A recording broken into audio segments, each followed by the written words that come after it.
शुरू करो।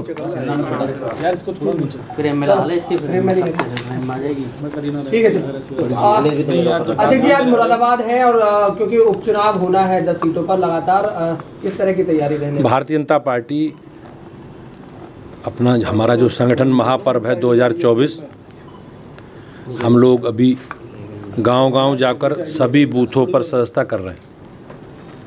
हमारी पार्टी का लक्ष्य है कि हमें प्रत्येक बूथ पर 200 सदस्य बनाने हैं। तो अभी पहले चरण में हम लोग सभी बूथों पर सदस्यता करा रहे हैं। इसलिए करा रहे हैं कि हमें अपने संगठन का स्ट्रक्चर बनाना है। भारतीय जनता पार्टी की प्राथमिक इकाई बूथ है। अगले चरण में हम 1 अक्टूबर से 15 अक्टूबर तक सामूहिक सदस्यता करेंगे। सार्वजनिक स्थानों पर कैंप लगाएंगे और अलग अलग सामाजिक वर्गों की सामूहिक सदस्यता कराने का काम पार्टी करेगी। 15 अक्टूबर के बाद हम लोग सक्रिय सदस्यता अभियान चलाएंगे और उसके बाद संगठन के गठन की प्रक्रिया प्रारंभ होगी। भारतीय जनता पार्टी का हमारा माननीय प्रधानमंत्री जी के जन्मदिन 17 सितंबर से महात्मा गांधी जी की जयंती 2 अक्टूबर से तक पार्टी एक सेवा पखवाड़े के तहत अनेकों हमने सेवा के काम, रचनात्मक काम, संगठनात्मक काम तय किए हैं। उन कामों में रक्तदान शिविर हैं, स्वच्छता पखवाड़ा है और पंडित दीनदयाल उपाध्याय जी का जन्मदिन है। महात्मा गांधी जी के जन्मदिन 2 अक्टूबर को हम सब लोग जो महात्मा गांधी जी का संकल्प है स्वच्छता का, स्वदेशी का, उसके साथ आगे बढ़ेंगे। आपने कही विधानसभा उपचुनाव की 10 सीटों पर उपचुनाव है विधानसभा का। भारतीय जनता पार्टी अपने कार्यकर्ताओं के साथ हम लोग पूरी तैयारी कर रहे हैं। हमने संगठन के स्तर पर अपने संगठन का स्ट्रक्चर तैयार कर लिया है। अधिकतम सदस्यता भी हम उन विधानसभाओं में करा रहे हैं और सामाजिक दृष्टि से भी भारतीय जनता पार्टी के संगठनात्मक विषयों को लेकर, जैसे हमारे मोर्चों के सम्मेलन हैं, प्रकोष्ठों की बैठकें हैं, तो हम लोग अपने संगठन को एक्टिवेट करके और जैसे भी हमारी अधिसूचना लगेगी चुनाव की, माननीय निर्वाचन आयोग चुनाव की अधिसूचना घोषित करेंगे, तो हम अपने प्रत्याशी चयन की प्रक्रिया को आगे बढ़ाकर मोदी जी, योगी जी के नेतृत्व में उत्तर प्रदेश में सभी विधानसभा चुनाव लड़ेंगे। भाई साहब, परसों एक प्रोटेस्ट हो जाता है डीएम यहाँ कलेक्ट्रेट पे।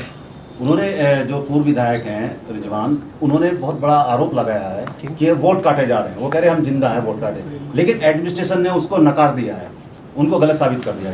किस तरह देखते हैं? अखिलेश यादव आप देखते होंगे कि समाजवादी पार्टी और कांग्रेस पार्टी चुनावों को लेकर जिस प्रकार से हमारी संवैधानिक संस्थाओं को, चुनाव आयोग को, सरकारी मिशनरों को लांछित करने का काम करती रही है। तो ये एक एजेंडा है उनका और जनता के बीच में उनकी कोई उपस्थिति नहीं है। वो केवल एक नेगेटिव प्रचार करके, एक नेगेटिव एजेंडा सेट करके जनता को गुमराह करना चाहते हैं। बिल्कुल पारदर्शी व्यवस्था के साथ सरकार और निर्वाचन आयोग चुनाव कराता है और उस व्यवस्था में हम सब लोगों को विश्वास है।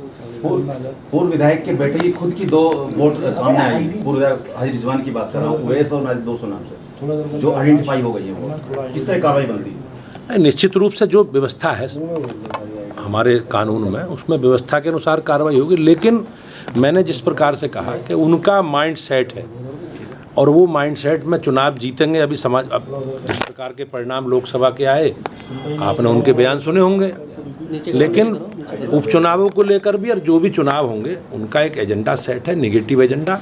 लेकिन काट की हांडी बार बार नहीं चढ़ती, प्रदेश और देश की जनता सब जानती है। और जहाँ तक मतदाता सूची के बारे में आपने बात कही, मुझे विश्वास है कि प्रशासन और निर्वाचन आयोग इस पर विधि सम्मत कार्रवाई करेगा। अध्यक्ष जी, एक तरफ रामगोपाल यादव इसी मामले को लेकर के कह रहे हैं कि वोट काटे जा रहे हैं, बीएलओ बदले जा रहे हैं, लेकिन जिला प्रशासन ने पूरी तौर पर साफ कर दिया है कि 29 अक्टूबर को लिस्ट जारी होगी। ऐसे में बेबुनियाद आरोप लगाए जा रहे हैं। जैसा मैंने कहा कि उनका एक माइंड सेट है और वो जनता के बीच में उनकी कोई उपस्थिति नहीं है। लोगों को जनता को एक नेगेटिव मुद्दों से प्रभावित करने का काम समाजवादी पार्टी और कांग्रेस पार्टी करती है। लेकिन प्रदेश और देश की जनता और हम सब लोगों को देश की जो व्यवस्था है उस व्यवस्था में विश्वास है और विश्वास के आधार पर हम सब लोग आगे बढ़ रहे हैं। ओबीसी मोर्चा ने आज लखनऊ में जो है वो ऐलान किया है, जैसे राहुल गांधी ने अमेरिका में बयान दिया उसको लेकर के कि राहुल गांधी के घर का घेराव करेंगे। राहुल गांधी का जो चरित्र है, और आपने देखा होगा विदेशों में जाकर जिस प्रकार से वो एक राजनीतिक पार्टी हम लोगों का विरोध करते करते देश के विरोध में आ जाते हैं, वो कहीं ना कहीं एक निंदा करने योग्य है। उन्होंने सिखों के बारे में, सिखों की धार्मिक स्वतंत्रता के बारे में, अल्पसंख्यकों के बारे में जिस प्रकार की बयानबाजी की है, वो बयानबाजी कहीं ना कहीं देश को कमज़ोर करने का जो उनका षड्यंत्र है और विदेशी ताकतों का जो एजेंडा है, उस एजेंडे का शिकार राहुल गांधी है, उस एजेंडे का भाग राहुल गांधी है। अयोध्या में आज संतों ने बैठक करी है, प्रसाद में मिलावट को लेकर के आक्रोश है, मंदिरों की पवित्रता की बात कर रहे हैं। हमारी पार्टी, हमारी सरकार है, जो भी फूड सिक्योरिटी एक्ट की व्यवस्था है उसके अनुसार हमारी सरकार कार्रवाई कर रही है। सबकी आस्थाओं का, सबकी मान्यताओं का सम्मान हो, इस पर सरकार काम कर रही है। मुझे विश्वास है कि योगी जी के नेतृत्व में हम लोग, ये एक धार्मिक मुद्दा है, करोड़ों लोगों की धार्मिक आस्था से जुड़ा विषय है, और सरकार उसका सम्मान करते हुए जो भी विधि संबद्ध कार्रवाई है सरकार करेगी। धन्यवाद।